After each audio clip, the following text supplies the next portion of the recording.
क्रांति की शुरुआत जो है वो दूसरों से उम्मीद रखकर नहीं होती है। क्रांति की शुरुआत होती है खुद क्रांति बनने से।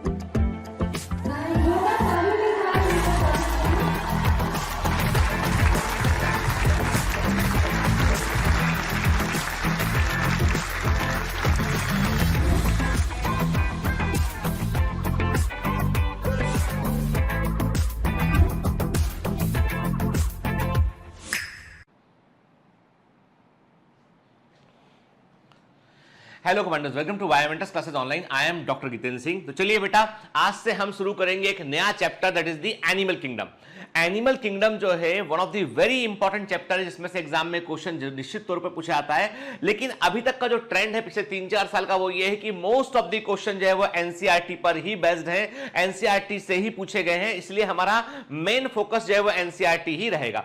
इस चैप्टर में पहले ही मैं आपको डिस्क्लेमर दे दूं, पहले ही बता दूं मैं कि आप कोई भी एमसीक्यू बुक आप लगाएंगे, उस एमसीक्यू बुक के तकरीबन 20 से 30% एमसीक्यू आपसे नहीं बनेंगे, क्योंकि वो एमसीक्यू पुराने सिलेबस के अकॉर्डिंग दे रखे हैं। तो पुराने सिलेबस में कई चीजें बड़े विस्तार से थी, डिटेल में थी, तो उन चीजों को थोड़ा सा हम अवॉइड करेंगे। इसीलिए इस चैप्टर में आपको जो एमसीक्यू लगाने हैं वे वही लगाने हैं जो आपको हम डीपीएस में प्रोवाइड करेंगे, आपको टेस्ट में प्रोवाइड करेंगे हम के, वही एमसीक्यू लगाइएगा आप, और वो सफिशिएंट है के, ठीक है। और इस चैप्टर में मैं आपको जो है कई सारे नए एमसीक्यूज भी प्रोवाइड करूंगा जो लाइन टू लाइन एनसीईआरटी पर बेस्ड होंगे। तो एनसीईआरटी बेस्ड हम जो है एक एक लाइन को हम जो है वो एमसीक्यू उसके अकॉर्डिंग कन्वर्ट करते हुए चलेंगे, ताकि हमें चीजों को समझने में आसानी हो, एग्जाम में हम एक भी क्वेश्चन गलत करके इसका नहीं आए। कुछ चैप्टर ऐसे हैं बेटा जहां पर 100% एनसीईआरटी ही चलती है, उनमें से एक चैप्टर ये भी है, ठीक है ना, है ना।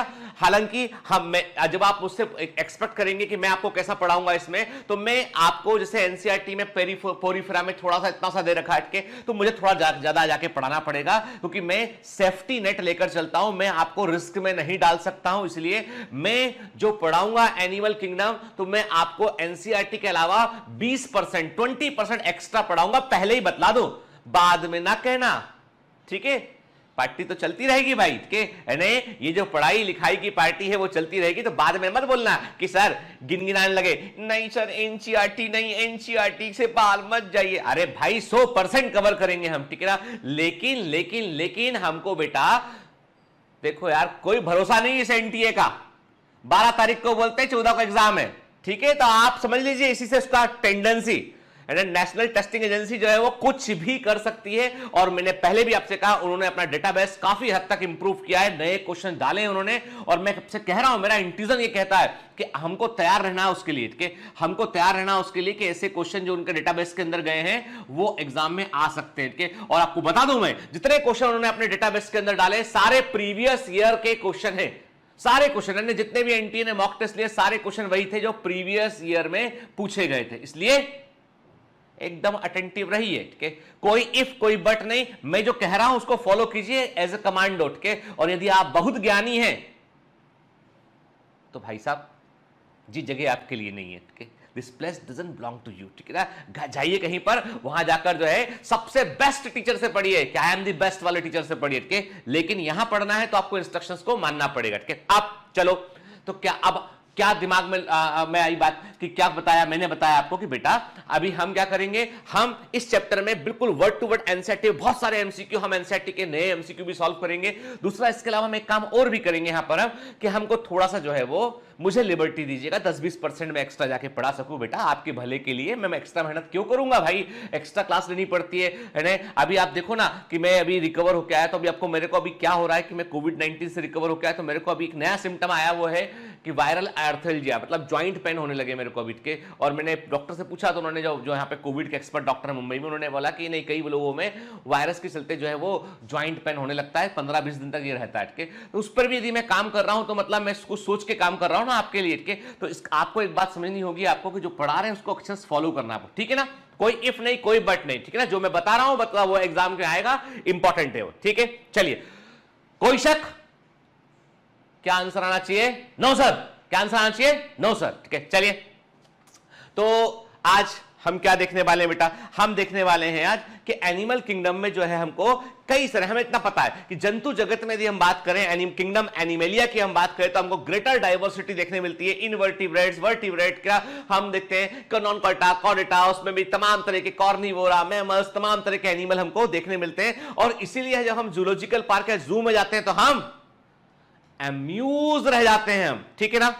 ठीक, अब एनिमल शुरू कहां से होता है, एनिमल शुरू होता है, समझ लीजिए, जो प्रोटिस्टा, यूनिसेल्ड प्रोटिस्टा है उसमें है एक है प्रोटोजोआ, यानी वे सभी यूकैरियोटिक एनिमल, जो वे सभी यूकैरियोटिक एनिमल बोले या हम ऐसा बोले, हम वे सभी यूकैरियोटिक ऑर्गेनिज्म, वे सभी यूकैरियोटिक ऑर्गेनिज्म जो यूनिसेल्ड होते हैं उनको प्रोटिस्टा में रखते हैं। अब प्रोटिस्टा में यूनिसेल्ड प्लांट भी है, प्रोटिस्टा में यूनिसेल्ड एनिमल भी है, तो जो यूनिसेल्ड एनिमल प्रोटिस्टा के अंदर है वो प्रोटोजोआ है। वो क्या है, मतलब एनिमल किंगडम की शुरुआत हम ऐसा मान लेते हैं कि प्रोटोजोआ से ही फिर किंगडम एनिमेलिया बना है। हालांकि ये प्रोटिस्टा के मेंबर है, ये एनिमेलिया के मेंबर नहीं होते क्योंकि यूनिसेल्ड होते हैं, पर तब भी सिंप्लीफाइड ऑर्गेनाइजेशन की बात करते हैं तो हम ऐसा बोलते हैं कि जो प्रोटोजोआ है वहीं से ही एनिमेलिया किंगडम का विकास हुआ। मतलब जो किंगडम प्रोटिस्टा है वहां से 3 दिशाओं में विकास गया है, प्लांटी के लिए, फंजाई के लिए और एनिमेलिया के लिए, ठीक है। तो जो यूनिसेल्ड ऑर्गेनिज्म जो एनिमल के समान प्रॉपर्टी रखते हैं वो प्रोटोजोआ है, ठीक है। जो एल्गी होती है, यूनिसेल्ड एल्गी होती है, वो प्लांटी, उन्होंने किंगडम प्लांटी को बनाया हुआ है, ठीक है ना। तो हमने कहा कि प्रोटोजोआ जो है हमारे पूर्वज है, पूरे किंगडम एनिमेलिया के जो पूर्वज है वो प्रोटोजोआ है वो, ठीक है ना। फिर क्या है ये, आप बोलोगे सर ये तो सुंदर सा पत्थर दिखाई पड़ रहा है हमको, ये तो एक्चुअली बेटा ये स्पॉन्ज है। ये क्या है, ये स्पॉन्ज है। कि आपको क्या लगता है कि एनिमल ऐसे होना चाहिए, आवाज करने वाला, ठीक है, चलने वाला, के वो ऐसा नहीं। एनिमल किंगडम में इतनी वैरायटी है कि कुछ एनिमल ऐसे जिनके पास जाएंगे आप पत्थर के जैसा दिखाई पड़ेगा, आपको मूव भी नहीं करेगा, ठीक है, कुछ छेद दिखाई पड़ेंगे बस। आप बोलोगे क्या चीज है, छुएंगे आप उसको तो वो जोरदार समुद्र की जो पानी होता है ना उसको वो एकदम पिचकारी के समान छोड़ेगा, उसको सी स्क्विड पिचकारी के समान छोड़ेगा वो। कुछ ऐसे एनिमल मिलेंगे समुद्र के अंदर जिनको आपने छू दिया तो नीले रंग की स्याही, ब्लू कलर की इंक आपके मुंह पर फेंक देंगे जमकर, वो कि भागो यहां से, कहां से आ गए समुद्र में डिस्टर्ब करने के लिए। इंसान, तुम समझ में नहीं आ रही बात तुमको, समुद्र के अंदर भी आ गए तुमके। ये जो आप देख रहे हैं तस्वीर में, ये क्या है, ये है स्पॉन्ज, पोरीफेरा है, स्पॉन्ज है, समुद्र के अंदर गहराई में कहीं प्रेजेंट है, आप देखिए। और ये एनिमल है, ये मूव नहीं कर सकता है, बोल नहीं सकता है, पर ये एनिमल है। ऐसा क्यों, हम बात करेंगे आगे इस पर, ठीक है। फिर आप बोलोगे सर ये तो कुछ फ्लावर दिखाई पड़ रहा है, पर बेटा ये फ्लावर नहीं है, ये है सिलेंट्रेटा। क्या है ये सिलेंट्रेटा है, के बड़े सुंदर से ब्यूटीफुल से दिखाई पड़ रहे हैं, पर ये एनिमल है भाई। क्या है ये, एनिमल है, ठीक है। अब प्रश्न उठता है कि यदि मतलब ये तो बड़ी अद्भुत बात हो गई कि कुछ तो ऐसे हैं दिखते ही नहीं है एनिमल जैसे, पर वो एनिमल है, ठीक है।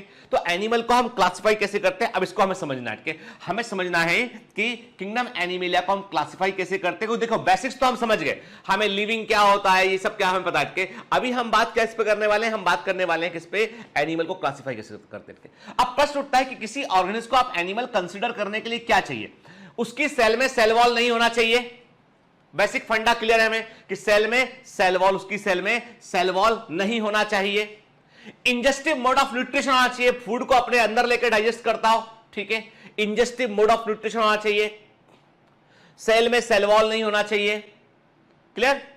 सेल के अंदर क्लोरोप्लास्ट होना चाहिए, सेंट्रियोल प्रेजेंट होना चाहिए, तो ये कुछ साइकोलॉजिकल कैरेक्टरिस्टिक्स से ही जो है वो धीमे धीमे हम आगे बात करते हैं, ठीक है ना। चलिए तो अभी हम बात करते हैं कि जो एनिमल को यदि हम क्लासिफाई करें तो हम क्या बोलेंगे बेटा। हम एनिमल को यदि क्लासिफाई करें तो हम क्या देखेंगे, हम देखते हैं कि कई एनिमल ऐसे होते हैं जिनमें वर्टिबल कॉलम नहीं होती है, जिनमें कशेरुकदंड या वर्टिबल कॉलम नहीं होती है, वो इन वर्टिब्रेट्स हैं। जिनमें होती है वो वर्टिब्रेट्स हैं। फिर वर्टिब्रेट्स में मछलियां वर्टिब्रेट हैं, एम्फीबिया वर्टिब्रेट है, रेप्टिलिया वर्टिब्रेट्स है, बर्ड्स वर्टिब्रेट्स है, मैमल्स मतलब वर्टिब्रेट्स के अंदर मछलियां आती हैं, मेंढक आता है, सांप आता है, पक्षी आते हैं और मैमल्स आते हैं।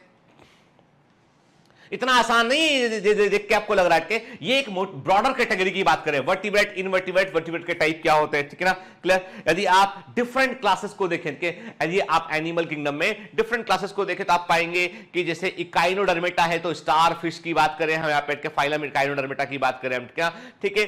और हम बात करें बेटा यहाँ पे तो अलग अलग बिग एंड बड़ी डाइवर्सिटी हमको एनिमल किंगडम के अंदर देखने मिलती है। और एनिमल किंगडम में हमको जो है उसी डाइवर्सिटी को हम समझने की कोशिश करते हैं। जैसे जैसे पानी के अंदर रहने वाला सबसे बड़ा जो एनिमल है वो वेल वाटर के अंदर प्रेजेंट सबसे बड़ा एनिमल है वो मैमल होता है, ठीक है ना। ठीक, सबसे खतरनाक शिकारी पानी के अंदर शार्क जो होती है वो कार्टिलेजिनस फिशेज होती है वो, ओके। और ये जो कार्टिलेजिनस फिशेज होती है, जो आधुनिक मछलियां होती है, जो हम जिन मछलियों को हम बोलते हैं बोनी फिश कहते हैं, उनसे कम डेवलप है, लेकिन जो है सबसे खतरनाक शिकारी है। तो पूरा एनिमल किंगडम में जो है कुछ ऐसे एनिमल है एनिमल किंगडम के अंदर जो दिवाली की लाइट के समान है, कि जो समुद्र की गहराइयों में जो है वो बाकायदा बायोल्यूमिनेसेंस को शो करते हैं। टीनोफोरा की बात करेंगे हम तो बड़ी वैरायटी देखने मिलेगी। कुछ एनिमल ऐसे हैं जिन्होंने दूसरे एनिमल को अपना सहारा बना लिया है, उनके अंदर रह रहे पैरासाइट बन गए कि राउंड वर्म की बात करें हम, टैप वर्म की बात करें हम, तो वर्म से कई तरह के वर्म मिलते हैं हमको, उन पर भी बात करेंगे हम, ठीक है। जैसे हम मैमल्स के हमें पता है, अब हमसे कोई पूछता है कि what is the meaning of mammals, छोटी क्लास से पढ़ते आ रहे हैं कि ऐसे एनिमल जिनमें मेमोरी ग्लैंड होती है वो मैमल्स होते हैं, ठीक है। उनमें आपको हेयर, स्किन पर हेयर देखने मिलेंगे, एक्सटर्नल ईयर, आपको ईयर पिन्ना देखने मिलेगा आपको के, और मेमोरी ग्लैंड देखने मिलेगी। मतलब कुल मिलाकर बात ये कि वो क्या कहलाएंगे, वो मैमल्स कहलाएंगे, ठीक है। तो अब देखिए सिंपल सी बात है, क्या लिखा है, mammals are animal that have hair, breathe air, give birth to young ones के, ठीक, feed their young milk and warm blooded होते हैं। Some mammals are human, cat, dog. अब देखो ये बिल्कुल छोटे बच्चों को 5वीं क्लास में बताते ना, वही है कि क्या होते हैं मैमल्स के, और हमें पता होना चाहिए। अभी हम जिस लेवल पे यहां बात करेंगे, तो यहां पर हम बिल्कुल टेक्निकल साइंटिफिक लेवल पे बात करेंगे कि मैमल्स में क्या क्या कैरेक्टरिस्टिक होना चाहिए, ठीक है ना, क्लियर।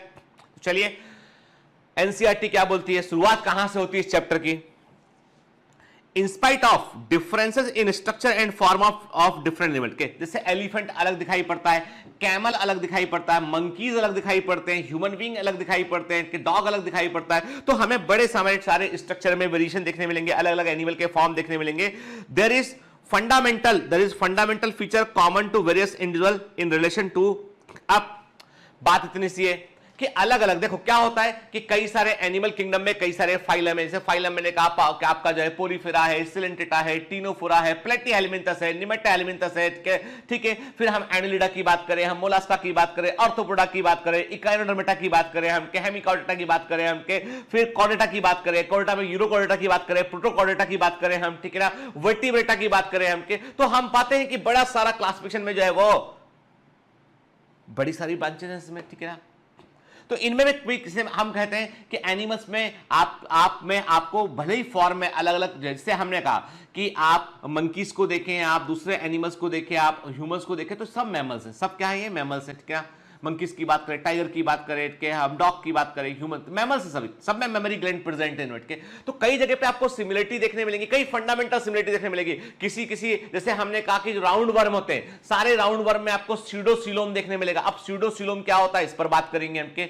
सारे के सारे जो है वो राउंड वर्म में आपको जो है वो क्या देखने मिलेगा, स्यूडोसिलोम देखने मिलेगा आपको जैसे हम कहते हैं कि ब्लाइंड सेक बॉडी प्लान, तो देयर आर बॉडी प्लान होता है, सिमेट्री होती है। तो हम कहते हैं जैसे एडल्ट की बात करें, इकाइनोडर्मेटा के एडल्ट के अंदर रेडियल सिमेट्री देखने मिलती है हमको के। तो दरअसल में हमें एनिमल को सिमेट्री के आधार पर, उनके अलग अलग कैरेक्टर के आधार पर हम उन्हें ग्रुप में बांटते हैं। तो क्या लिखा है एनसीईआरटी में, उसने लिखा है भले ही अलग अलग एनिमल में आपको अलग अलग स्ट्रक्चर और फॉर्म देखने मिलते हैं, लेकिन कई एनिमल में फंडामेंटल फीचर जो है वो कॉमन होते हैं इनके बीच में, जैसे कि अरेंजमेंट ऑफ सेल्स, कोशिकाओं का व्यवस्थितीकरण, बॉडी का सिमेट्री, सीलोम की प्रकृति, डाइजेस्टिव, सर्कुलेटरी और रिप्रोडक्टिव सिस्टम का पैटर्न किस तरह का है, किस तरह का डाइजेशन होता है उनमें, ब्लाइंड सेक बॉडी प्लान है या tube with in tube body plan है, इनकम्प्लीट डाइजेस्टिव सिस्टम है या कंप्लीट डाइजेस्टिव सिस्टम है, क्लोज सर्कुलेटरी सिस्टम है या ओपन सर्कुलेटरी सिस्टम है, उसको समझना होगा हमको के, वैसे हम क्लासिफाई कर पाएंगे हम, ठीक है। और यही वो फीचर होते हैं जो एनिमल क्लासिफिकेशन का बेसिस होते हैं, वेरी वेरी इंपॉर्टेंट के, यही वो फीचर है जो कि एनिमल क्लासिफिकेशन का बेटा बेसिस होते हैं। क्लियर, एकदम क्लियर, कोई डाउट नहीं होना चाहिए इसमें, ठीक है। चलिए आगे बढ़ते हैं। अब सबसे पहले बात करते हैं हम लेवल ऑफ ऑर्गेनाइजेशन की, व्यवस्थितीकरण के प्रकार की बात है। देखिए सिंपल सी बात है, जैसे ही आप किंगडम एनिमेलिया बोलते हैं, जैसे ही आप जो है वो किंगडम एनिमेलिया जैसे आप कहते हैं, तो किंगडम एनिमेलिया का मतलब ही ये है कि ऑर्गेनिज्म यूकैरियोटिक है, हेटेरोट्रॉफ है, यूकैरियोटिक है, हेट्रोट्रॉफ है, मल्टी सेलुलर है। क्या है बेटा? मल्टी सेलुलर के, क्योंकि यूनिसेल्ड जो भी होगा वो प्रोटिस्टा में जाएगा, वो एनिमेलिया में नहीं आएगा के। तो all the members of Animalia are multi cellular के, एनिमेलिया के सारे मेंबर्स होते हैं वो मल्टी सेलुलर होते हैं के। ये सिमिलर मतलब किंगडम एनिमेलिया का हर एक मेंबर बेटा जो है वो मल्टी सेलुलर होगा, बहुकोषीय होगा, उसमें मल्टीपल सेल्स होंगी प्रेजेंट। यूनिसेल जो है वो प्रोटिस्टा में जाएगा, समझ गए ना, प्रोटोजोआ प्रोटिस्टा का मेंबर होते हैं। क्लियर? फिर हालांकि उनमें सब में मल्टी सेल है, लेकिन सब में एक जैसा अरेंजमेंट नहीं है। पोरीफेरा है, पोरीफेरा में क्या है बेटा? पोरीफेरा में जो है क्लस्टर ऑफ सेल्स है, कोशिकाओं का गुच्छा है। पोरीफेरा में जो है वो कोई ऐसा नहीं कि टिश्यू पोरीफेरा के अंदर टिश्यू नहीं बनता है। टिश्यू क्या होता है? जब समान प्रकार की कोशिकाएं सिमिलर टाइप ऑफ सेल्स मिलकर जो है अपने आप को, जो ओरिजिन में समान होती हैं, वो अपने आप को मिलकर एक ग्रुप बनाती है, और वो पूरा ग्रुप जो है किसी पर्टिकुलर फंक्शन के लिए वो अपने आप को मॉडिफाइड कर लेता है, उसे टिश्यू कहते हैं। टिश्यू में के कारण जो है वो इफिशिएंसी बढ़ जाती है, दक्षता बढ़ जाती है। Tissue is more efficient as compare to single cell काम करने में, ठीक है ना। तो टिश्यू क्या होता है? टिश्यू जो होता है वो functionally and origin and function में समान सेल्स का ग्रुप होता है, जो किसी स्पेशलाइज्ड काम के लिए बनता है, उसे टिश्यू कहते हैं। तो टिश्यू लेवल का ऑर्गेनाइजेशन हमको पोरीफेरा में देखने नहीं मिलता है, वो शुरू होता है सिलेंटेटा से शुरू होता है। मतलब कहने का ये कि भले ही मल्टीसेल्ड एनिमेलिया मल्टीसेल्ड है, लेकिन उनमें भी अलग अलग अरेंजमेंट हमको देखने मिलते हैं। कुछ एनिमल में आपको केवल टिश्यू देखने मिलेंगे, जैसे सिलेंटेटा की बात करें, कुछ में आपको केवल ऑर्गन देखने मिलेंगे, प्लेटीहेलमिन्थस की बात करें, कुछ में आपको ऑर्गन सिस्टम देखने मिलेगा। जैसे हमारी बात करें हमके, तो हमारी बॉडी में पूरा ऑर्गन सिस्टम होता है, हम बोलते हैं डाइजेस्टिव सिस्टम, रेस्पिरेटरी सिस्टम, तो कई सारे ऑर्गन उसमें इन्वॉल्व होते हैं, वो ऑर्गन सिस्टम कहलाता है, ठीक है। चलिए क्या लिखा? Though all members of Animalia are multicellular, all of them do not exhibit the same pattern of organization of cell, ठीक है ना। क्लियर? सब में same pattern of organisation cell नहीं था। जैसे कि हमने कहा स्पॉन्जेस की बात करें, for example in sponges the cells are arrange in loose cell, मैंने कहा ना these are basically cellular clusters, कि ये वर्ड भी आता है एग्जाम में, सेलुलर क्लस्टर के कोशिकीय गुच्छे होते हैं इनके, और ये सेलुलर लेवल का ऑर्गेनाइजेशन शो करते हैं, कोशिकीय स्तर का जो है वो व्यवस्थितीकरण ये शो करते हैं, ठीक है ना। इनमें टिश्यू नहीं बनता है, इनमें केवल कोशिकाओं का गुच्छा होता है। हालांकि सेल्स भले ही टिश्यू में कन्वर्ट नहीं होती हैं, पर तब भी पोरीफेरा में काम को बांटने के लिए क्या होता है? डिवीजन ऑफ लेबर, सबसे इंपॉर्टेंट चीज है डिवीजन ऑफ लेबर के लिए कुछ सेल्स अपने आप को जो है मॉडिफाई कर लेती हैं। हालांकि वो टिश्यू नहीं बनाती हैं, पर there are some cells, some division of labour हमको देखने मिला। अब आप बोलोगे सर ये डिवीजन ऑफ लेबर वर्ड का मतलब क्या है? कोशिकाएं अपने काम बांट लेती हैं, भले ही मल्टी सेल्ड है, सेल्स का क्लस्टर है, कुछ ने कहा कि तुम रिप्रोडक्शन का काम कर लो, तुम फूड को लेने का काम कर लो, तो ऑर्गन नहीं बना ना टिश्यू बना, सिंगल सेल्स की सेल्स है, लेकिन गुच्छे जो है सेल्स के अपना काम बांट लिए, उसे बोलते हैं डिवीजन ऑफ लेबर कहते हैं, वो देखने मिला, ठीक है। जैसे देखिए ये स्पॉन्जेस की बात कर रहे हैं हम, पोरीफेरा को देख रहे हैं, दीज आर बेसिकली पोरीफेरा। क्या है बेटा? ये फाइलम पोरीफेरा है, ठीक है। हम क्या देख रहे हैं इसमें स्पॉन्जेस है, तो इसमें आप देख रहे हैं कि कुछ देयर आर सर्टेन ओपनिंग जहां से वाटर अंदर इंटर कर रहा है, वो ओपनिंग है आप दिखाई पड़ रहे हैं। इन ओपनिंग को क्या बोला हमने? ऑस्टिया बोला। क्या बोला? इन ओपनिंग को हमने ऑस्टिया बोला। एक बड़ी ओपनिंग ऐसी जिससे वाटर बाहर निकल रहा है, उसको हमने ऑस्कुलम बोला, उसको हमने, ठीक है।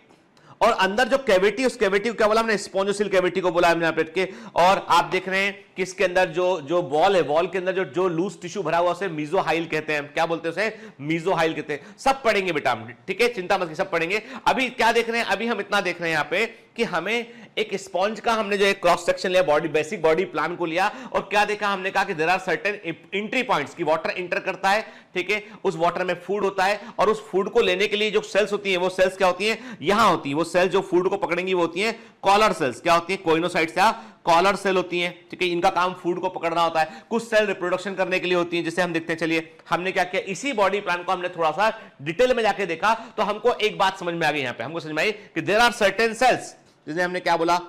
कोइनोसाइट बोला हमने, या कॉलर सेल बोला। ये जो बता रहा हूं याद रखिएगा, मैं डीपीएस में क्वेश्चन दूंगा, है ना। भले ये भी पोरीफेरा डिस्कस नहीं हो रहा है, अभी जनरल बॉडी प्लान पर बात कर रहा हूं मैं आपसे, और जो मैं बता रहा हूं उस पर क्वेश्चन आपको दूंगा। तो फिर ये मत बोलना कि सर डीपीएस में क्वेश्चन कहां से जाता है। अरे भाई, सब जो पढ़ाता हूं वही पूछता हूं, तुम्हारा अटेंशन कहीं और रहता है, इसलिए तुमको लगता है दिक्कत होता तुमको, ठीक।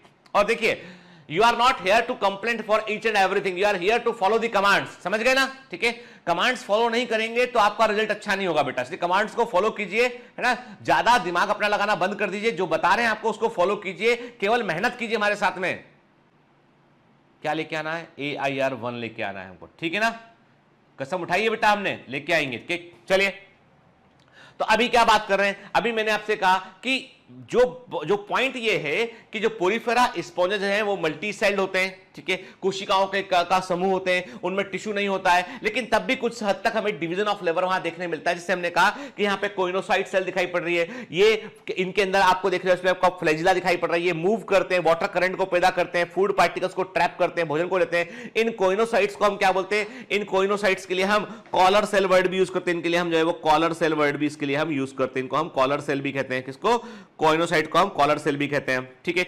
फिर क्या देख रहे हैं आप, जो अंदर वॉल लेयर थी उसकी, उस वॉल लेयर में क्या देखा, हमने कहा था कि ओस्टिया होते हैं, ओस्टिया मतलब छेद होते हैं जहां से वाटर जाता है, तो छेद के आसपास जो सेल होती है उन्हें क्या बोलते हैं, उन्हें हम पोरोसाइट बोलते हैं, पोरोसाइट सेल है।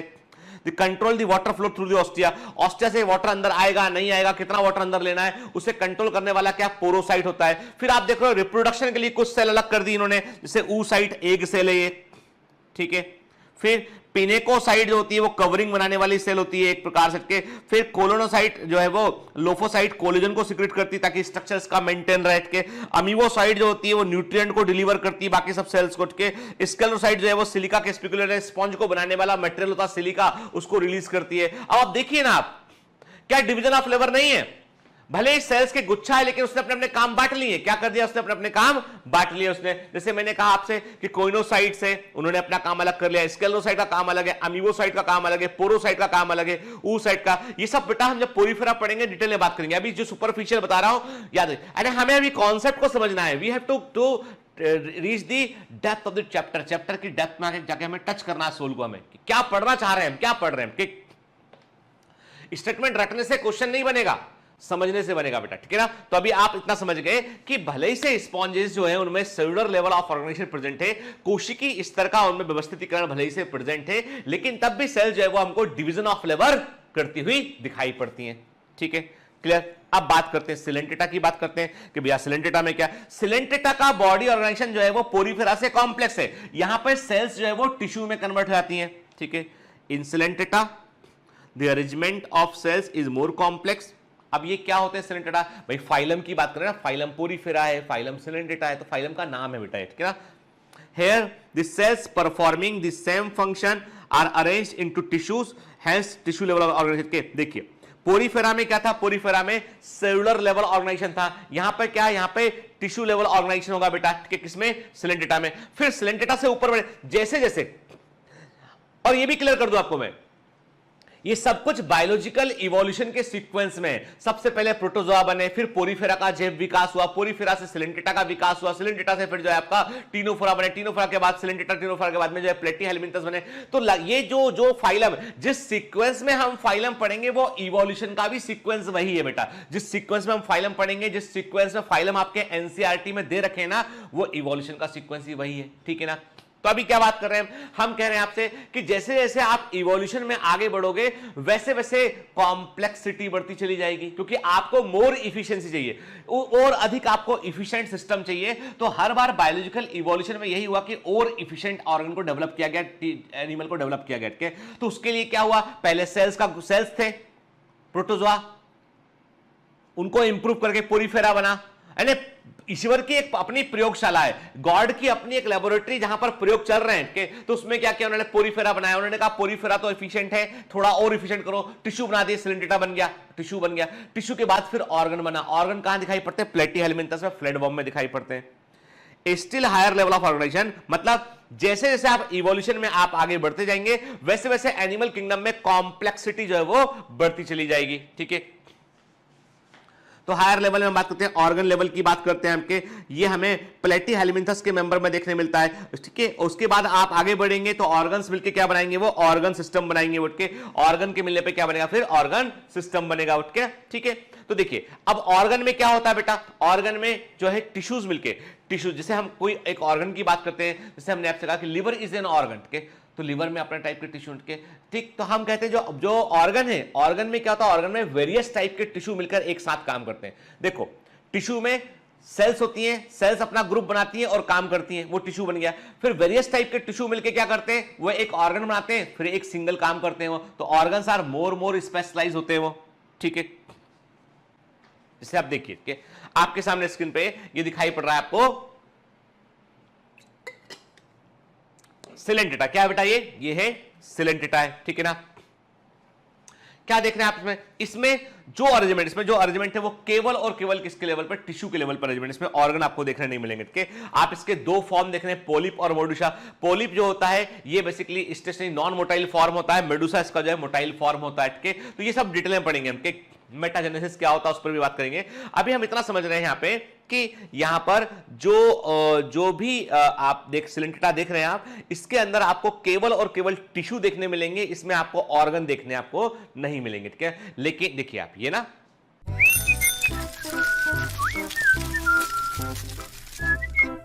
Hi, sorry to disturb you in between lecture, but it's important to inform you. You should download Biomentors app from Google Play Store. We need your support, so please take subscription to become an official commando of Biomentors. Bye bye. Continue your lecture. आपको epidermis देखने मिला, यहाँ पे nerve net देखने मिला आपको। पहली बार nerve cell का उदय जो है वो सिलेंटेटा में होता है। फर्स्ट टाइम नर्व सेल का उदय या राइज ऑफ नर्व सेल जो है वो सिलेंटेटा में होता है, और ऐसा इसलिए हुआ बेटा क्योंकि देखो जब सेल्स का ग्रुप बना, सुनो बात कि वाई नर्वस सिस्टम इवॉल्व, तंत्र का इवॉल्व क्यों हुआ? जब जो है सेल्स का पहले क्या था, पोरीफेरा में हर सेल अपनी अलग अलग थी, इंडिपेंडेंट थी, है ना। तो किसी को किसी से कोऑर्डिनेशन करने की जरूरत नहीं है। लेकिन जब सेल्स का ग्रुप बना दिया और तो उस ग्रुप को एक कोऑर्डिनेटेड वे में काम करना पड़ेगा, एक निश्चित प्रक्रिया के तहत काम करना पड़ेगा, एक निश्चित प्रोटोकॉल के तहत काम करना पड़ेगा कि भैया तुम्हें अब कब। तो कहने का मतलब ये, जब आपने कई सेल्स को मिलाकर टिश्यू बनाया तो टिश्यू को आपको जो है व्यवस्थित करना पड़ेगा। टिश्यू को आपको जो है क्यों बनाया टिश्यू आपने? ताकि और अच्छे से काम हो सके, और अच्छे से काम करने के लिए उसको दिशा निर्देश चाहिए, डायरेक्शन चाहिए उसको। तो नर्व की रिक्वायरमेंट हुई, तो पहली बार नर्व सेल्स यहां पे बनी, नर्व नेट बना यहां पे, ठीक। तो पहली बार तंत्रिका कोशिका नर्व सेल का उदय कहां हुआ? सिलेंटेटा में हुआ। कॉमन क्वेश्चन एग्जाम का, ठीक है। तो क्या देख रहे हैं आप यहां पे? आप देख मजा बेटा, बहुत मजा आएगा एनिमल किंगडम पढ़ने में, बहुत अच्छी अच्छी जानकारी मिलेगी आपको। मैं आपको कुछ इंटरेस्टिंग फैक्ट भी बताता हुआ चलूंगा, तो आपको मजा आएगा चैप्टर पढ़ने में, ठीक है ना। मतलब we should enjoy this chapter, ठीक है। तो चलिए, तो अभी हम बात करते हैं यहाँ पे क्या देख रहे हैं बेटा। हम देख रहे हैं कि एक सिलेंटेटा देख रहे हैं, एपिडर्मिस दिखाई पड़ रहा है, ठीक है, नर्व नेट दिखाई पड़ रहा है, मीजोग्लिया स्पॉन्ज के एक समझ लीजिए आप जेली के समान मटेरियल है वो भरा हुआ है इसके अंदर। गैस्ट्रोडर्मिस जो अंदर वाली जो कैविटी, इसको गैस्ट्रोवेस्कुलर कैविटी बोलते हैं, उसके अंदर की लेयर को हम गैस्ट्रोडर्मिस कहते हैं, जो फूड को एब्जॉर्ब करने का काम करती है। बाहर एक ओपनिंग दिखाई पड़ रही है, इसको माउथ बोल रहे हैं। तो यहाँ पे हमको ऑर्गन की बजाय यहाँ पे टिश्यू दिखाई पड़ रहा है, basically these are the tissues, ठीक है। फिर जब आप प्लेटीहेल्मिन्थस में आप आए, ये फ्लैट वर्म है। ये क्या देख रहे हैं बेटा? आप देख रहे हैं ये है फ्लैट वर्म, ठीक है, these are the flat worm, Platyhelminthes. जब आप इसको ट्रांसफर सेक्शन में देखते हैं, क्रॉस सेक्शन काटते हैं, आपको तो फ्लैट दिखाई पड़ता है, इसलिए फ्लैट वर्म कहते हैं। डॉर्सो वेंट्रली बॉडी फ्लैट होती है, इसकी बॉडी डॉर्सल और वेंट्रल में फ्लैट। अब एक अच्छा वर्ड आया बेटा, याद, अब ये नोट कर लेना कॉपी में, नोट करो, पेन उठाओ, नोट करो के। डॉर्सल वेंट्रल क्या होता है? देखो ये एक स्ट्रक्चर है, ठीक है, तो इसमें अपर पार्ट, ये अपर हो गया इसका, और ये इसका लोअर पार्ट हो गया, है ना बेटा, ठीक है। तो जो अपर पार्ट है इसका वो क्या है? वो डॉर्सल पार्ट है, और जो लोअर पार्ट है वो क्या है इसका? ये वो वेंट्रल पार्ट है। ये वर्ड बार बार यूज करेंगे हम, dorsal ventral, dorso ventrally flat, ऐसे ऊपर से दबा हुआ, ठीक है ना, ठीक है। डॉर्सल अपर पार्ट, ठीक है, वेंट्रल क्या हो गया? लोअर पार्ट हो गया, ठीक है। तो याद रखना इसको, कुछ टर्मिनोलॉजी आपको एक साथ नहीं बताऊंगा, एक साथ बताऊंगा तो आप याद नहीं कर पाओगे, बीच बीच में बताऊंगा, याद रखना उसको, ठीक है, ठीक।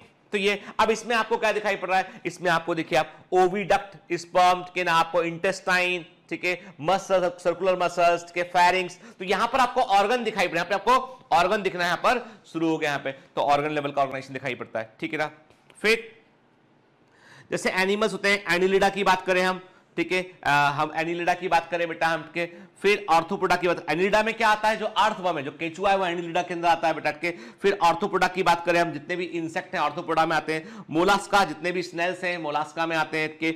इकाइनोडर्मेटा, स्टारफिश की बात, कॉर्डेटा की बात करें, इनमें क्या होता है? इनमें ऑर्गन सिस्टम, और जो ऑर्गन है वो अपने आप को एक सिस्टम में अरेंज करते हैं। जैसे कि हम बात करते हैं हमारा जो गैस्ट्रो इंटेस्टाइनल सिस्टम है, क्या हम बोलते हैं? जीआईटी बोलते हैं, गैस्ट्रो इंटेस्टाइनल ट्रैक्ट बोलते हैं, या हम डाइजेस्टिव सिस्टम बोलते हैं। मुंह से, माउथ से शुरू होता है, माउथ हो गया, फेरिंग्स हो गया, ठीक है ना, ईसोफेगस हो गया, स्टमक हो गया, स्मॉल इंटेस्टाइन, लार्ज इंटेस्टाइन, ठीक है ना, रेक्टम के, तो ये पूरा का पूरा, और उसमें बीच में क्या पैंक्रियास भी जुड़ा हुआ है काम करने के लिए, लीवर भी जुड़ा हुआ है ग्लैंड, ठीक है, सलाइवरी ग्लैंड जुड़ी हुई है उसमें, तो ये सारे मिलके क्या कर रहे हैं, सब काम डाइजेशन में रोल प्ले कर रहे हैं, तो ये डाइजेस्टिव सिस्टम बन गया।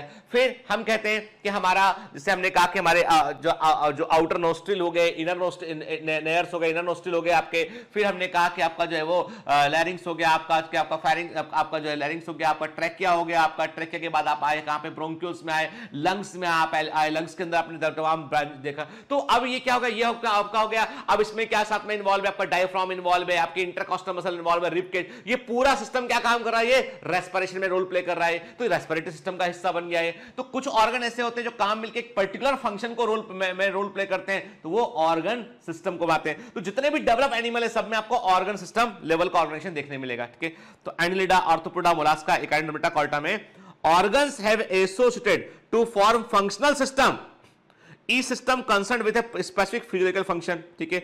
और इस तरह के अरेंजमेंट को क्या बोलते हैं, organ system level of organisation बोलते हैं, ठीक है ना। इसे हम organ system level of organisation कहते हैं। जैसे अब देखिए ह्यूमन बॉडी में हम बात करें, there is a digestive system, muscular system, integumentary system, lymphatic system, endocrine system, nervous system, skeletal system, male reproductive system, ठीक है, female reproductive system, respiratory system, urinary system, ठीक है, सर्कुलेटरी सिस्टम, स्केलेटल सिस्टम नहीं है जो इसके अंदर, skeletal system, ठीक है ना।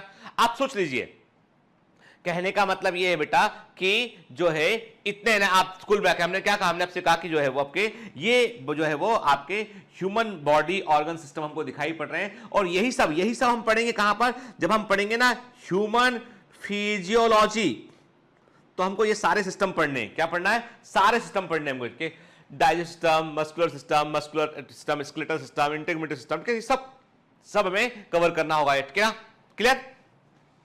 तो देखिए, मतलब नर्वस सिस्टम का जो फंक्शन है वो डाइजेस्टिव सिस्टम से अलग है, बिल्कुल डिफरेंट है, अलग अलग है ना, ठीक है। तो हम क्या कहते हैं, डिफरेंट ऑर्गन मिलकर एक सिस्टम में आते हैं, एक पर्टिकुलर फिजियोलॉजिकल फंक्शन करते हैं, और इस तरह के अरेंजमेंट को हम organ system level of organisation कहते हैं, जो हमको हायर एनिमल्स में देखने मिलता है, ठीक है। फिर क्या बात करते हैं आगे, चलिए। Organ system in different group of animal exhibit various pattern of complexity. अब हम ऑर्गन सिस्टम के बारे में बात कर रहे हैं कि क्या ऑर्गन सिस्टम के लेवल पर भी हमको अंतर देखने मिलता है। धीमे धीमे हम क्या कर रहे हैं, हम कॉम्प्लेक्सिटी की ओर बढ़ रहे हैं। यानी हमने पहले बात किया कि भाई अरेंजमेंट किस तरह का है, हमने कहा सेलुलर ऑर्गेनाइजेशन है, टिश्यू लेवल ऑर्गेनाइजेशन है, ऑर्गन लेवल ऑर्गेनाइजेशन है, देन ऑर्गन सिस्टम लेवल का ऑर्गेनाइजेशन है, वैसा बात किया। अब ऑर्गन सिस्टम लेवल का ऑर्गेनाइजेशन दी है, ऑर्गन प्रेजेंट है, तो उसमें हमको क्या कोई पैटर्न देखने मिलेंगे हमको। तो चलिए हम देख लेते हैं। यहाँ पे देखो बेटा, अब पहले फंडा समझते हैं, फिर हम पढ़ेंगे एनसीईआरटी में क्या लिखा। फंडा ये बोलता है आपसे कि जब भी कभी आप एलिमेंट्री कैनाल की बात करते हैं, आहार नाल की बात करते हैं, मेरी बात बड़े ध्यान से सुनिए, अटेंटिव होकर, इधर उधर मत देखिए, ठीक है ना। एनिमल किंगडम है, और यदि आप इसको अटेंटिव होकर नहीं सुनेंगे, लेक्चर मिस करेंगे, तो आपको समझ में नहीं आएगा बेटा, ठीक है ना। और ये यहाँ पे इंफॉर्मेशन बहुत सारी, इसलिए हमको तो चैप्टर को बड़े ध्यान से पढ़ना समझना है। अब देखो बेटा, क्या होता है कि जब आप एलिमेंट्री कैनाल बोलते हैं, आहार नाल बोलते हैं, नाल मतलब नली होती है, एक ओपनिंग आगे होगा, एक पीछे होगा इसमें, ठीक है। एक ओपनिंग को बोलते हैं हम माउथ, और एक को बोलते हैं हम एनस, है ना, यही तो होता है भाई। आपने आहार नाल बोला, आपने एलिमेंट्री कैनाल बोला, कैनाल मतलब ट्यूब, ट्यूब मतलब एक सिरा आगे एक पीछे होगा, उसमें क्या माउथ एंड एनस, ठीक है, क्लियर। जहां पर आपको इस तरह का एलिमेंट्री कैनाल देखने मिलेगा, जहां पे माउथ भी है, एनस भी है, वो कंप्लीट डाइजेस्टिव सिस्टम के, वो कंप्लीट डाइजेस्टिव सिस्टम कहलाता है। लेकिन कुछ एनिमल ऐसे होते हैं, जैसे सिलेंटेटा की बात करें, कुछ एनिमल ऐसे होते हैं जिनमें कि दूसरा ओपनिंग होता ही नहीं है, उसमें केवल ये ट्यूब है, यही माउथ है और यही एनस है, यही माउथ है, यही एनस है कि जब फूड अंदर लिया तो ये माउथ बन गया, बाहर निकाल दिया, पचा हुआ फूड बाहर निकाल दिया तो एनस बन गया। ये मतलब देयर इज सिंगल ओपनिंग, वही माउथ के समान काम कर रही है और वही जो है वो एनस के समान काम कर रही है। इसे इनकंप्लीट डाइजेस्टिव सिस्टम कहते हैं। चलिए देखते क्या लिखा है। For example, the digestive system in Platyhelminthes has only a single opening to the outside of the body that serve both mouth and anus, and hence called the incomplete digestive system. Very empty. मतलब there is only one opening जो mouth के समान anus के समान काम करती है, and जब वो फूड अंदर लेगी तो माउथ बंद कहलाएगी, जब फूड को बाहर निकालेगी पचे फूड को उसे एनस बोलेंगे हम। तो इसको क्या बोलते हैं? इसे बोलते हैं बेटा हम, इसे इनकम्प्लीट डाइजेस्टिव सिस्टम कहते हैं। तो कंप्लीट का मतलब क्या है? कंप्लीट डाइजेस्टिव सिस्टम में क्या होगा? दो ओपनिंग होंगी जैसे माउथ और एनस के। तो कंप्लीट डाइजेस्टिव सिस्टम में आपको दो ओपनिंग देखने मिलेंगी, माउथ और एनस। क्लियर? एकदम क्लियर। बिल्कुल छोटी छोटी बातें बेटा दिमाग में रखते हुए चलिए, क्योंकि आगे ये वर्ड हम इस्तेमाल करेंगे हम, ठीक है। फिर देखिए पोरीफेरा के बारे में क्या बोले भैया, जरूरत ही नहीं उसको तो डाइजेस्टिव ट्रैक्ट की, हर सेल अपना फूड खुद ले रही है यहां पे के। तो यहां पे क्या हो रहा है? यहां पे पोरीफेरा में there is no digestive tract, क्या डाइजेशन कंप्लीटली इंट्रासेलुलर के, हर सेल को अपना पाचन खुद करना पड़ता है, फूड भी खुद ही लेना पड़ता है, ये पोरीफेरा में होता है के। तो सेल क्या करती है? फेगोसाइटोसिस करेगी, सॉलिड मेटल अंदर लेगी फेगोसाइटोसिस बोलेंगे, लिक्विड अंदर लेगी पिनोसाइटोसिस बोलेंगे आपके, और फिर लाइसोसोम फूड को डाइजेस्ट करेगा। तो ये जो इंट्रासेलुलर डाइजेशन है, सेल के अंदर डाइजेशन हो रहा है, ठीक है, फूड को फेगोसाइटोसिस कर रहे हैं, पिनोसाइटोसिस कर रहे हैं, कोई से अलग से एलिमेंट्री कैनाल है, कोई सिस्टम यहां प्रेजेंट नहीं है, ये है आपका पोरीफेरा के। जबकि आप सिलेंटेटा की बात करें, आप प्लेटीहेलमिंथस की बात करें, तो क्या देख रहे हैं? एक सिंगल ओपनिंग आपको देखने मिलती है, गैस्ट्रोवास्कुलर कैविटी में सिंगल ओपनिंग देखने मिलती है, और यहीं से फूड अंदर आएगा और यहीं से फूटा हुआ फूड बाहर निकल जाएगा। ये इनकम्प्लीट डाइजेस्टिव ट्रैक्ट को शो करता है, ठीक है, ठीक है ना। तो इनकम्प्लीट डाइजेस्टिव ट्रैक्ट में क्या होता है कि फूड को लेना, बाहर निकालना, सब एक सिंगल ओपनिंग से होता है बेटा के। तो आपको जो है वो सिलेंटेटा में गैस्ट्रोवास्कुलर कैविटी देखने मिलेगी, प्लेटीहेलमिंथस में आपको जो है वो इनकम्प्लीट डाइजेशन वाली एलिमेंट्री कैनाल आपको देखने मिलेगी। फर्क इतना सा है, सिलेंटेटा में टिश्यू लेवल का ऑर्गेनाइजेशन रहेगा, जबकि प्लेटीहेलमिंथस में ऑर्गन लेवल का ऑर्गेनाइजेशन रहेगा बेटा, ठीक है ना। क्लियर? तो कहने का मतलब यह है कि दो तरह के जो है डाइजेस्टिव सिस्टम होते हैं बेटा। एक होता है इनकम्प्लीट डाइजेस्टिव सिस्टम होता है, जिसको हम बोलते हैं one way, one valve system. क्या? वन वे, ये वर्ड याद रखिएगा, वन वे। क्या बोला मैंने यहां पे? मैंने कहा it is the one way के, वन वॉल्व सिस्टम के, वन वॉल्व सिस्टम, क्या वन वे के। और जो ट्यूब के समान है, जो ट्यूबुलर सिस्टम, जो ट्यूबुलर सिस्टम है कंप्लीट है, टू वे सिस्टम है के, वो क्या है? वो आपका होगा कंप्लीट डाइजेस्टिव सिस्टम होगा, tube with opening each and के। तो बकायदा दोनों एंड पे ओपनिंग होगा, माउथ और एनस यहां पे हमको देखने मिलेगा, ठीक है ना। अब एक थोड़ा सा पॉइंट हम थोड़ा एडवांस लेवल पॉइंट यहां पे लेते हैं हमके। जब कभी भी जो है वो एनिमल का डेवलपमेंट होता है, तो हमको पता है कि एम्ब्रोलॉजिकल स्टेजेस हमको मालूम है कि सबसे पहले जायगोट डिवाइड करेगा और मोरूला बनेगा, मोरूला के बाद ब्लास्टुला बनेगा, ब्लास्टुला के बाद गेस्टुला बनेगा, और ऐसा सभी एनिमल में होता है, केवल ह्यूमंस में नहीं होता, सभी एनिमल में होता है कि पहले क्या होगा? जाइगोट से मोरूला बनेगा, सॉलिड मास ऑफ सेल बनेगा, फिर ब्लास्टोसिल कैविटी ब्लास्टुला बनेगा, उसमें ब्लास्टोसिल कैविटी बनेगी, देन उसके बाद जो है गेस्टुलेशन होगा पेट के, ठीक। तो गेस्टुलर और जब गेस्टुला बनेगा ना, तब जर्माइनल लेयर बनती है। क्या बनता है? एक्टोडर्म, एंडोडर्म और मेसोडर्म बनता है। जो जब कभी गैस्ट्रुलेशन होता है बेटा, तब जो है जर्माइनल लेयर का, जर्म परतों का, जनन परतों का फॉर्मेशन होता है। ये सब चीजें कहां पढ़ी है? ये सब चीजें पढ़ी है जो है वो कहां पढ़ी? ह्यूमन रिप्रोडक्शन के अंदर पढ़ते हैं हम लोग, ठीक है ना। अभी इतना समझ लीजिए आप यहां पे कि एक जाइगोट से एम्ब्रियो बनता है, तो एम्ब्रियो बनने के दौरान कई अवस्थाओं से गुजरता है। तो जाइगोट डिवाइड किया, मोरूला बना, देन ब्लास्टुला बना, देन गेस्टुला बना के। तो उस समय क्या होता है कि पहले क्या, अब देखो, अब अभी यदि आप 11th क्लास में का ही ये चैप्टर सीधा पढ़ रहे हैं, आपको कोई बैकग्राउंड नहीं मालूम है, तो इतना समझ लीजिए आपके कि कोई भी एनिमल का विकास होगा तो पहले माउथ बनेगा कि पहले एनस बनेगा, इसके आधार पर दो कैटेगरी है। एक बोलते हैं प्रोटोस्टोम, एक बोलते हैं ड्यूट्रोस्टोम के। प्रोटोस्टोम जो होता है उसमें माउथ का फॉर्मेशन पहले होता है, बाद में एनस बनता है, ठीक है। यानी ब्लास्टोपोर जो होता है वो माउथ में कन्वर्ट होता है, यानी जो ब्लास्टोपोर इज द ओपनिंग, जो गेस्टुला अवस्था होता है उसमें एक ओपनिंग होती है, उसको ब्लास्टोपोर कहते हैं। तो ब्लास्टोपोर माउथ में कन्वर्ट होगा, मतलब मुंह पहले बनेगा, एनस बाद में बनेगा, वो क्या कहलाएगा? वो कहलाएगा प्रोटोस्टोम कहलाएगा, ठीक है, ठीक है। ब्लास्टोपोर से प्रोटोस्टोम में, ब्लास्टोपोर से माउथ बनेगा। जबकि ड्यूट्रोस्टोम में क्या होगा? पहले एनस बनेगा, बाद में माउथ बनेगा। ड्यूट्रोस्टोम में पहले एनस बनेगा, बाद में माउथ बनेगा। तो जो ओपनिंग होती है ब्लास्टोपोर, वो एनस में कन्वर्ट होती है। तो ये इंपॉर्टेंट पॉइंट है बेटा, तो याद रखना है, एनसीईआरटी में नहीं है, इंपॉर्टेंट पॉइंट है, आपको याद रखना है। ठीक है, तो प्रोटोस्टोम वो एनिमल है जिनमें डेवलपमेंट के दौरान, जिनमें विकास के दौरान जो गैस्ट्रुला की ओपनिंग ब्लास्टोपोर होती है वो माउथ में कन्वर्ट होती है, माउथ पहले बनता है, एनस बाद में बनता है, और जिनमें एनस पहले बनता है माउथ बाद में बनता है वो ड्यूट्रोस्टोम होते हैं। ठीक है ना, क्लियर?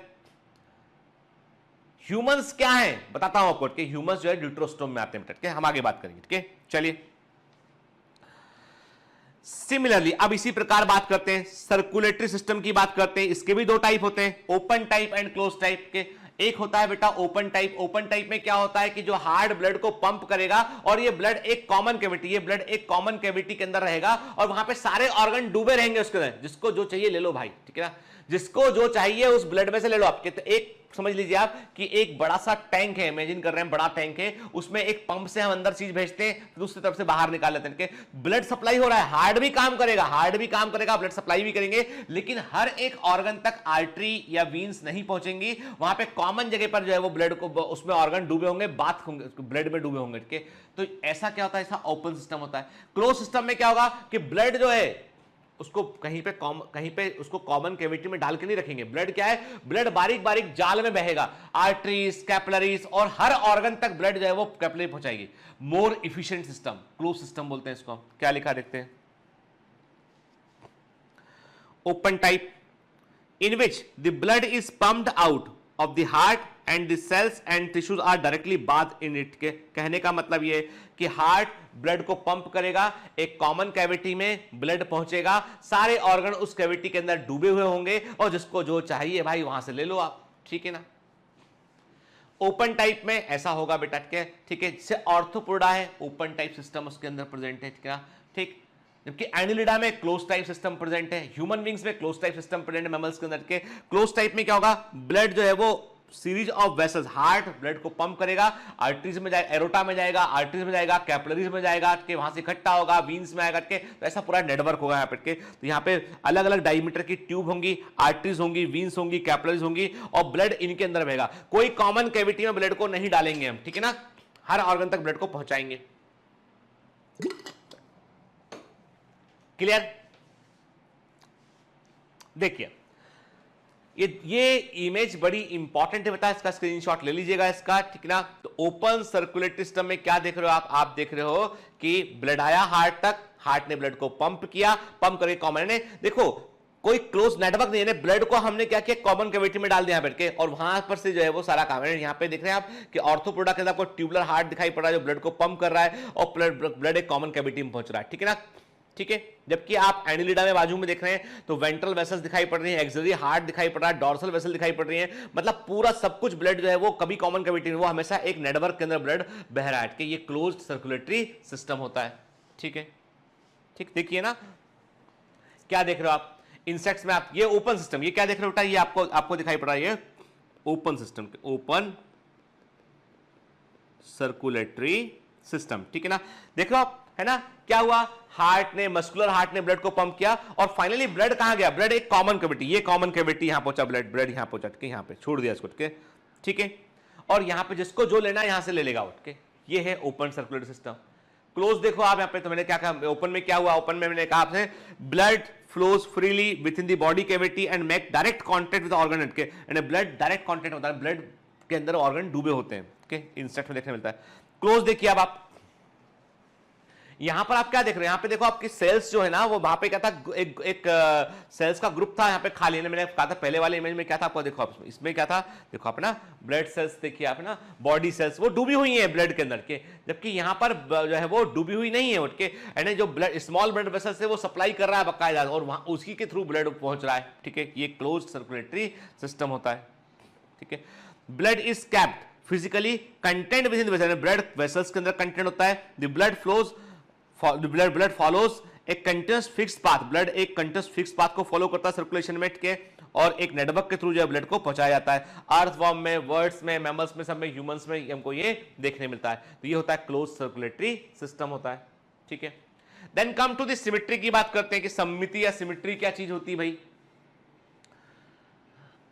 सिमेट्री का मतलब यह है बेटा कि किसी चीज को आप जब आप दो इक्वल हाफ में बांटना हो तो आप किस प्लेन से बांट पाओगे या नहीं बांट पाओगे। मैंने आपसे कहा कि जैसे मैंने आपसे बोलता हूं कि एक मैंने आपको ऐसा इमेज बनाया, मैंने एक जो है वो ऐसा इमेज बनाया,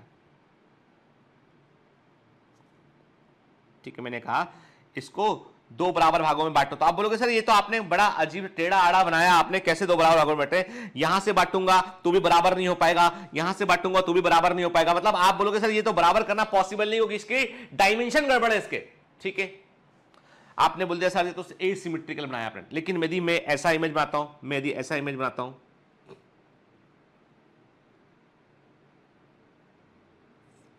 आप बोलोगे हाँ सर यहां तो पॉसिबल है, यहां से काट दो, यहां से काट दो, देखो दो बराबर हिस्सों में बढ़ गया। आपने कहा हाँ सर ये पॉसिबल है, ठीक। तो कहने का मतलब ये बेटा यही तो सममितीय सिमेट्री है कि आप किसी प्लेन से यदि किसी ऑर्गेनिज्म को आप दो इक्वल हाफ में बांटेंगे तो बांट पा रहे हैं या नहीं बांट पा रहे हैं, ये इंपॉर्टेंट चीज के। तो animals can be categorised on the basis of their symmetry.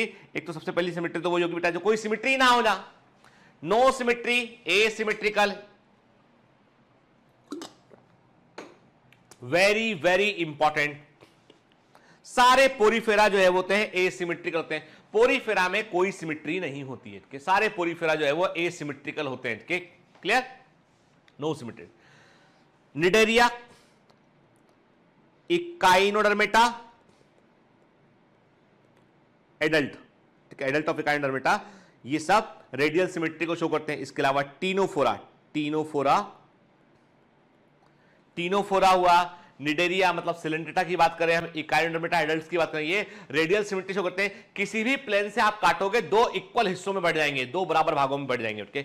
लेकिन ह्यूमन बींग्स की बात करें तो यदि आप केवल इस प्लेन को, यदि आप ये वाला प्लेन कंसीडर करेंगे तो दो इक्वल हाफ होंगे हमारे बॉडी के आसपास के, लेकिन यदि ऐसा कंसीडर करेंगे तो दो एक जैसे भाग नहीं निकलेंगे। तो we have only one plane, हमारे पास केवल एक प्लेन है जहां से हम दो बराबर हिस्सों में हमें डिवाइड कर सकते हैं, और उसे बोलते हैं हम क्या बोलते हैं, उसे बोलते हैं बाइलेटरल सिमेट्री कहते हैं। ऑर्थोपोडा में देखने मिलती है, मैमल्स में देखने मिलती है आपको ये बाइलेटरल सिमेट्री, कि there is only one plane, केवल एक तल होगा जहां से आप जीव को दो बराबर हिस्सों में बांट सकते हो। ओनली वन प्लेन, केवल एक प्लेन से आप दो बराबर हिस्सों में बांट सकते हो। आप तो क्या बोलोगे उसको, आप बाइलेटरल सिमेट्री बोलोगे। और किसी भी प्लेन से आप बराबर हिस्सों में बांट सकते हो, उसे हम रेडियल सिमेट्री बोलेंगे, ठीक है ना। देखिए फर्क है ना।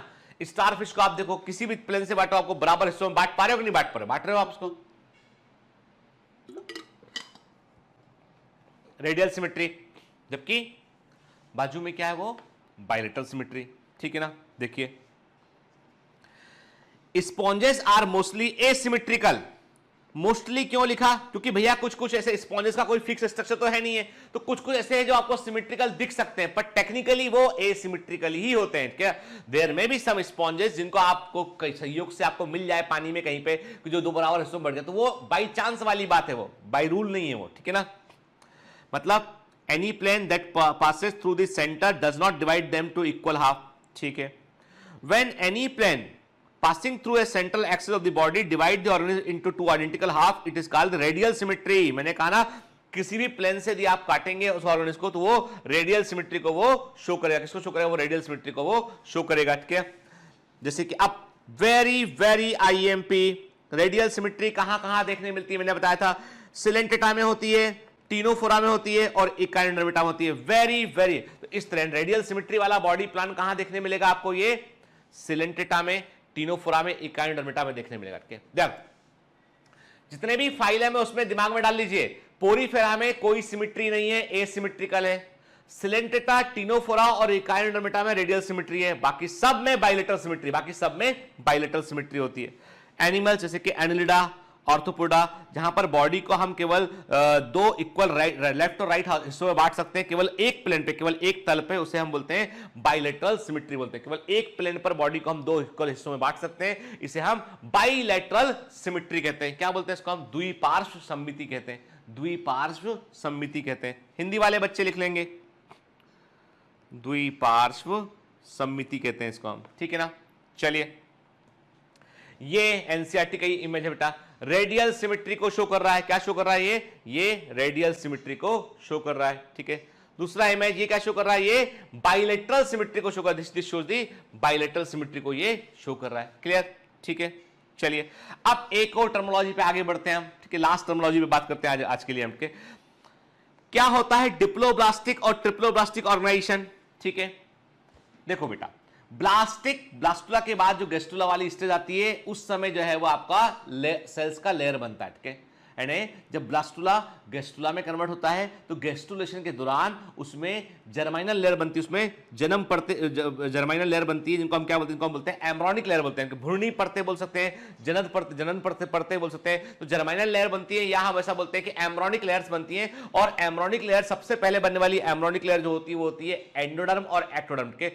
अंदर बनता है एंडोडर्म, बाहर बनता है एक्टोडर्म के। और तीसरे नंबर में बनता है फिर मीजोडर्म बनता है, कि जो दोनों के बीच में होता है, कि मीजो मतलब बीच में होता है, कि एक्टो मतलब बाहर, एंडो मतलब अंदर, और मीजो मतलब बीच में, ठीक है।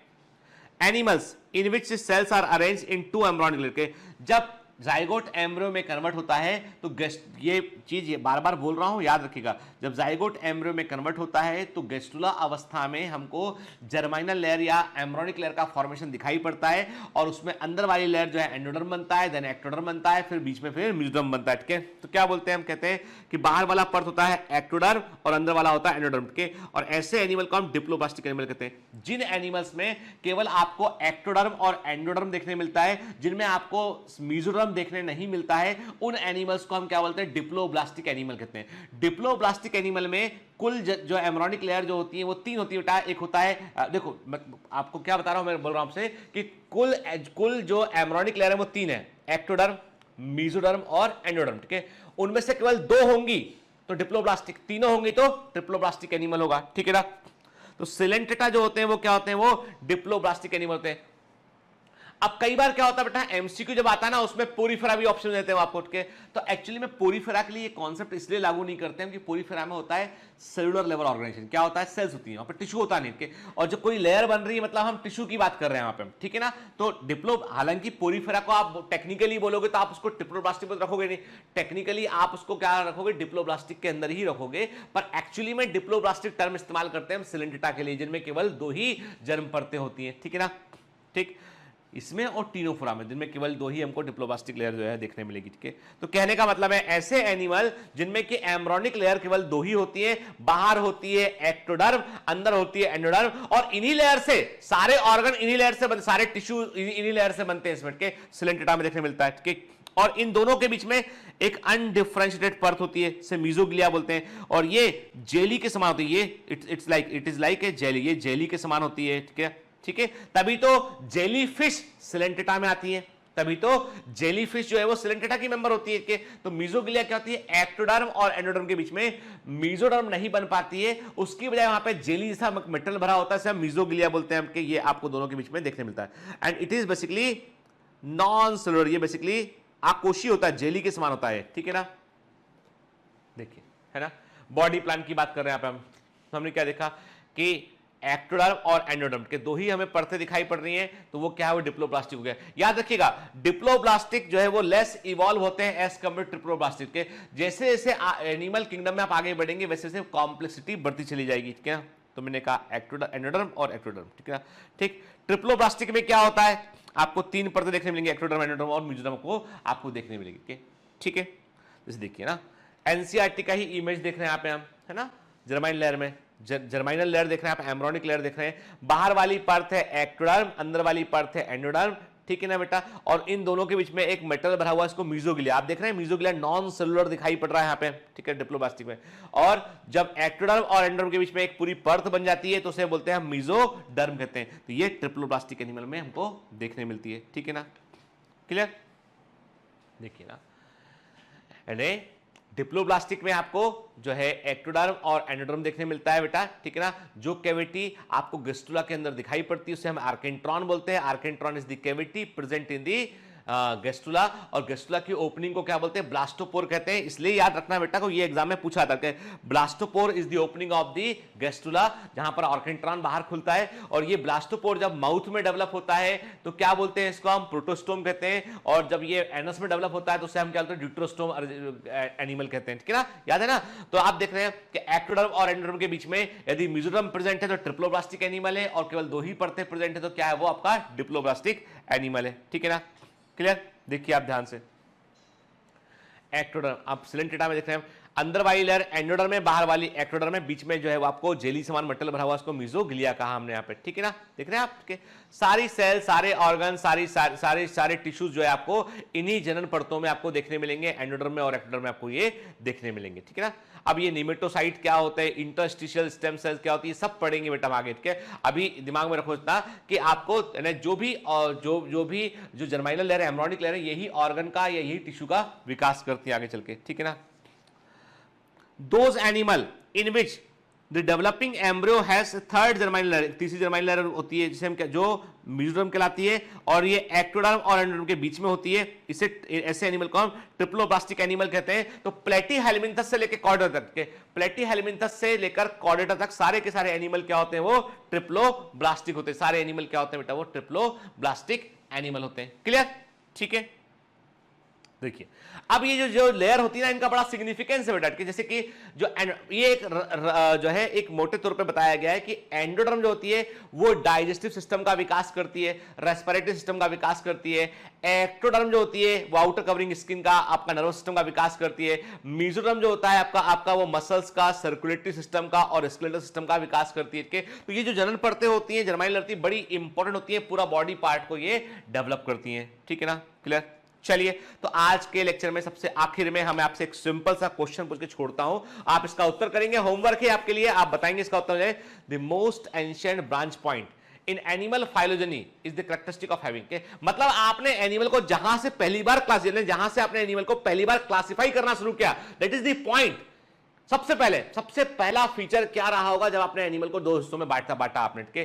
देखिए डिप्लोब्लास्टिक और ट्रिप्लोब्लास्टिक एम्ब्रियो, ट्रू टिश्यू और नो टिश्यू, रेडियल और बाइलेटरल सिमेट्री, बॉडी कैविटी और नो बॉडी कैविटी। सोच के बताइए सबसे पहला फीचर क्या रहा होगा और सबसे एडवांस फीचर क्या था। अरे काम करती है कि सबसे पहला फीचर क्या था, सबसे एडवांस फीचर क्या था, ये बताइएगा मुझे आप, ठीक है ना।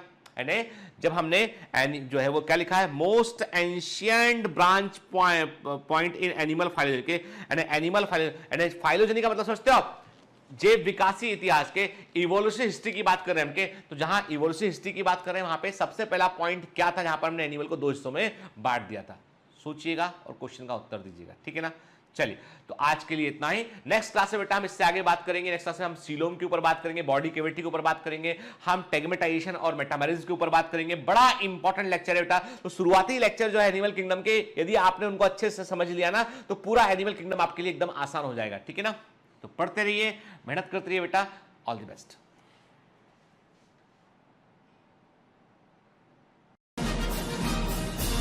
Hi. To become an official commando of Biomentors, join us at www.biomentors.online. Here you can solve daily practice papers, an online test. You can download performance enhancement sheets. You can track your progress. You can interact with other fellow commandos. Join us and prepare yourself. It's a commando training for your success. Download Biomentors online app from Google Play Store.